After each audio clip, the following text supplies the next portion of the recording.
ఆ అభివృద్ధి సంక్షేమం కానీ పరిశ్రమలు రావటం కానీ పెట్టుబడులు రావటం కానీ ఇవన్నీ జరగాలి అనుకున్నా కూడా అక్కడ అలాగే ఆ రాష్ట్రంలోని శాంతి భద్రతలు బ్యాలెన్స్డ్గా ఉంటేనే ఆ కార్యక్రమం కూడా జరిగే పరిస్థితి కూడా ఉంటుంది అధ్యక్ష.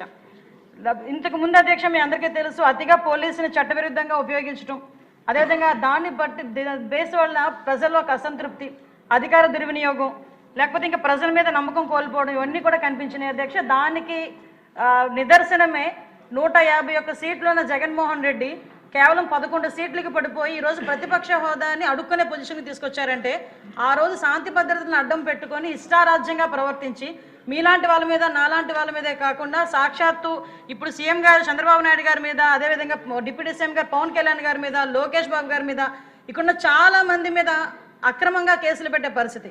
ఇక్కడ ఉన్న వాళ్ళే కాదు అధ్యక్ష, చాలా మంది కార్యకర్తలు కానీ సామాన్యమైన ప్రజలు కూడా ఆ టైంలో అనేకమైన కష్టాలు పడ్డారు, అనేకమైన కేసులు పడ్డారు. చాలా మంది ఎందుకు జైలుకి వెళ్తున్నారో కూడా తెలియకుండా జైలుకి వెళ్ళే పరిస్థితి కూడా కనిపించింది అధ్యక్ష.